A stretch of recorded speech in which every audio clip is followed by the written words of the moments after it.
Good morning to all, respected chairpersons, teachers, and my dear colleagues. Today I am presenting before you all the journal titled The Beer Study, beer read as Barrett's Esophagus Endoscopic Revision Study. The study was done by Robert, John, and Sam at Minnesota, and it was published in Gastrointestinal Endoscopy Journal 2014, volume 79. Barrett's esophagus is an entity which we routinely encounter. And when you talk about Barrett's esophagus, we all know that it needs a conversion of the distal tubular epithelium from squamous to columnar epithelium, which is malignancy prone.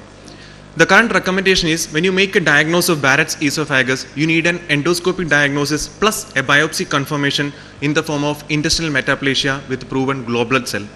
But this is an area where there are multiple issues at the definition level, at the anatomical level, where exactly is the squamo-columnar junction as the gastroesophageal junction when the patient is having associated sliding hiatus hernia or excessive insufflation. All these parameters differs, and there are lots of issues, debates, and controversies do exist in the histological aspects, anatomical and definitional aspect.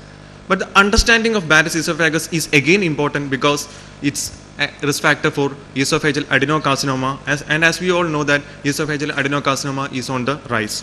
So in this study, these investigators have looked at the issue at diagnostic level to assess the accuracy of Barrett's esophagus diagnosis in already labeled diagnostic patients. That is a group of patients in which a diagnosis of Barrett's esophagus was given. So the aim of the study was to determine the inter-observer consistency of endoscopic findings to assess the percentage of patients with confirmed Barrett's versus revised diagnosis. The study design was a retrospective analysis, and they did a critical review of these 130 patients who have given a labeled diagnosis of Barrett's prior by endoscopists after histopathology. All these 130 patients had a labeled Barrett's esophagus diagnosis. They, as we all know, when the Barrett's esophagus diagnosis is made, they need a surveillance. So in the surveillance part, they have been assessed by a follow-up endoscopy and biopsy. These study experts as investigators had undergone a special training once more, sitting together for 3 months, spending around 8 hours per day doing endoscopy in non-Barrett's esophagus patients as well as in Barrett's esophagus patients, coming into a consensus about the surface landmarks, gastroesophageal junction, how should we. So they were making effort to reduce the inter-observer variation. So initially they did endoscopy in 10 patients, one expert, that was photographed, videotyped, recorded, and then shown to the other 2 persons. Then unanimously they opinioned whether they do have a Barrett's esophagus or not. Then this was done in 30 patients, that is 10 each. Then after that additional lead-in 100 patients was added. So in total 130 patients, a follow-up endoscopy plus biopsy was done. Exclusion criteria included none of this endoscopy was done prior by these experts, and also other already surgery done, already any treatment modality for GERD done, or any those who are not giving consent were all excluded.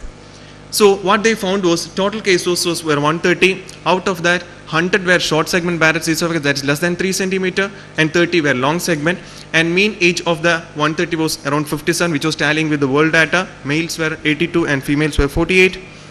So what they found out was, out of the 130 patients, 88, these study experts agreed, all the 3 together agreed that they had Barrett's.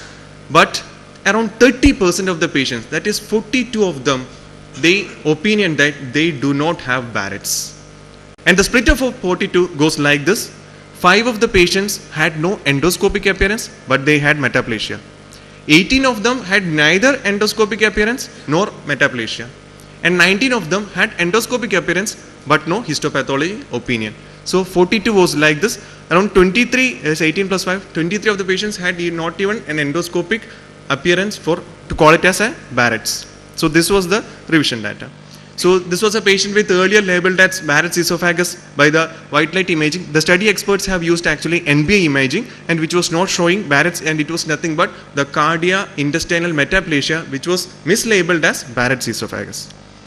Again, during the study, they had secondary outcomes. Out of the revised 42 cases, they noted that when the mean age was younger age, more in females, out of the 48 female cases, 21 had to undergo revision, And it was in the short segment, the majority had got a revised diagnosis, and also small or absent hair. These were secondary outcomes which has got a statistically significant p-value in predicting the outcome for revision of the diagnosis. This was just a secondary outcome of the study.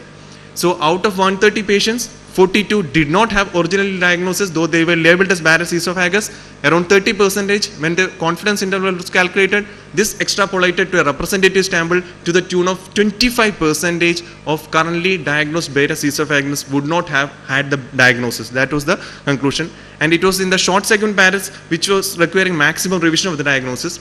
And one of the comparative study was done by Kim, who performed repeat endoscopy in 82 patients of Barrett's diagnosed 6 weeks after the initial diagnosis, and he had found that around 18% of the patients do not have any confirmation of the diagnosis.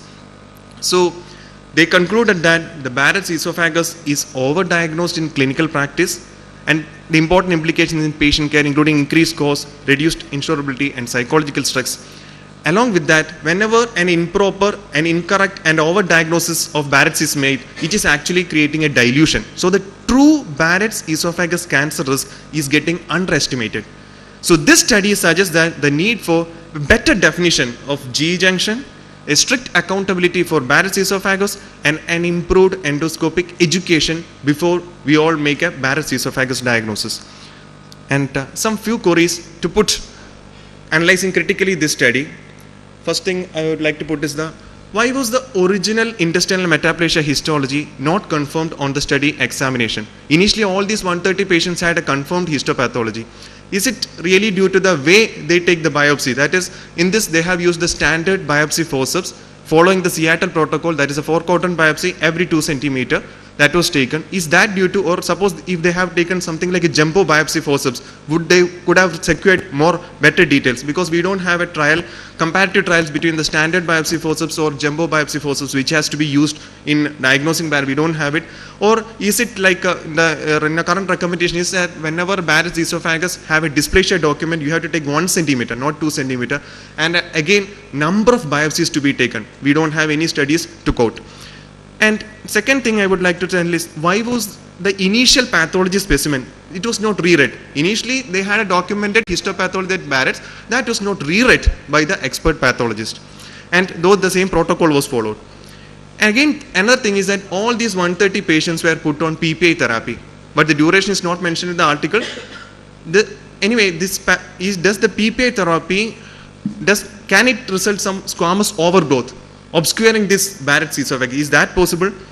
And fourth is, how should these patients be classified? Initially they are given a Barrett's diagnosis. Now again histopathology and biopsy proven. Now they don't have a Barrett's diagnosis. As per protocol, they went for a revised diagnosis that they don't have Barrett's. But can we really place them in a diagnosis that they don't have Barrett's? Or should we place under some other group? If yes, how should this be followed up? Because Barrett's esophagus has to be followed up without dysplasia. We know that suppose it's short segment, we have to follow up every 3 to 5 years, long segment 2 to 3 years, that is the latest recommendation. With dysplasia, every 6 months we have to follow up. So at what surveillance intervals will we have to follow up? So thank you all for your attention.